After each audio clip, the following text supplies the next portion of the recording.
A sneakerhead to me is when your wife comes home with groceries and she can't find room on the floor in the kitchen to put the groceries down because it's full of shoes and boxes and you're trying to figure out what's what. That's when you know you got a problem, and that problem is being a sneakerhead.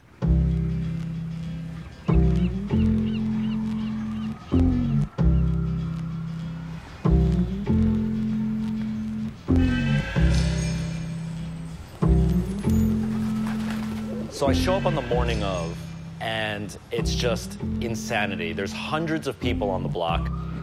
Cops are already there, and they're asking, what the hell's going on over here?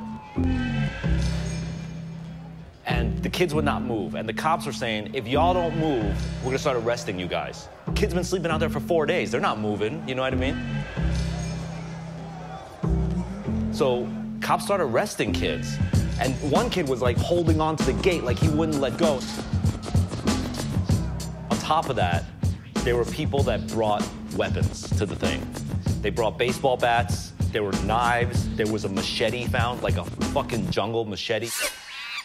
We then had to set up a way for them to exit out the back door of our store, and the police actually set it up so that taxis were waiting outside the back. And the police were like, just get in the cab and get out of this neighborhood. And it's all over a pair of basketball shoes.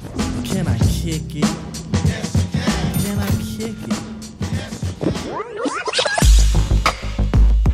A sneakerhead is someone who learned Roman numerals by collecting Jordans.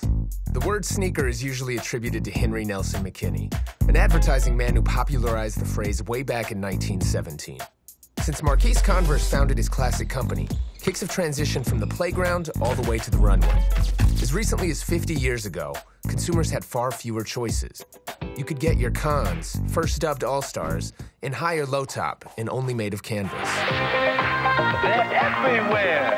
The German company Adidas, founded originally by the Dassler brothers, introduced leather and suede sneakers into the marketplace in the early 1970s.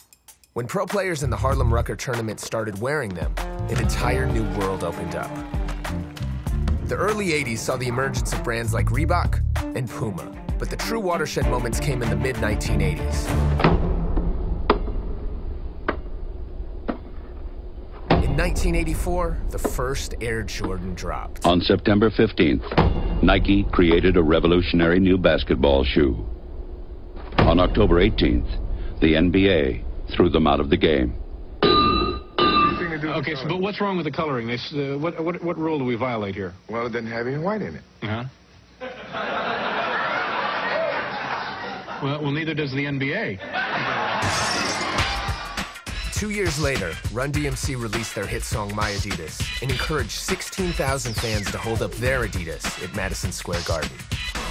My Adidas, walk through traffic doors, and roll all over, try to see him bust. I stepped on daily, and I aim all the people gave, and the poor got paid. The boom of signature kicks in this era provided the necessary elements to birth a community where the goal was to wear the freshest, hardest to find, limited edition models that have grown to almost mythic proportions. What began as a subculture is now omnipresent. I think you can definitely trace it connected to the growth of hip-hop, where white kids in the suburbs, they didn't want to look preppy anymore. They wanted to have a little more flavor because they love the music, so they want to dress like that, so they just bought the same sneakers. And I think that's absolutely the turning point. You know, you talk about the beginning stages of like the Adidas shell toe, Air Force One high. I think sport had a lot to do with that because sports along the way stopped being just about athletics. It became pop culture. So we looked at pop culture and made it mean something more to us than just average things like, is it good leather? So Run DMC, My Adidas, with the way they wore Adidas, they had the first endorsement deal for a non-athlete with the $1 million contract with Adidas. Hip-hop started going mainstream. Then what rappers wore started going mainstream. It's street culture. As hip-hop emerged and this new style culture that came along with the Jordans, skateboarding came along the same way and blended all aspects of design and street culture. Hip-hop, skateboarding, and sneakers have changed the world. Athletes wanted to be rappers, rappers wanted to be athletes, you know, like everyone had a clothing line and a record deal. Musician, entertainer, movie star. Those things are seamless now. They've really merged. Somewhere along the lines in the last 10 years, kids started to really look for that third-party validation. And because music is such a big cog in our cultural wheel, you pay attention to what these musicians are doing. It's the kids trying to emulate their heroes by wearing the same thing they wear. Their idols, their icons rock this. So for them, it's like, oh, it's a piece of them that I can take home with me and I can come correct. You know, I think you had a whole generation of people looking to wear sneakers whenever they possibly could. You know, and norms shifted. History, technology, design, celebrities, retail, business, all this stuff, all packaged into one subject, one culture that a lot of people can relate to even if they aren't collectors. The UPS man, he might have some chocolate Adidas on or Nikes. Sneakers are everywhere. Before we go any further, let's get a few simple terms out of the way. Colorway refers to the combination of colors used in a particular release. Retro is a shoe that has been reintroduced, sometimes with a few cosmetic differences.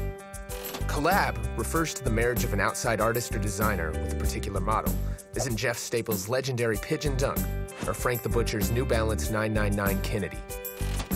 Deadstock is a brand new shoe that has never been worn, offered in its original box, often collecting dust in some shoe store basement. Limited Edition is a shoe produced in limited quantities and only available through a handful of retailers. Nike calls these quick strikes.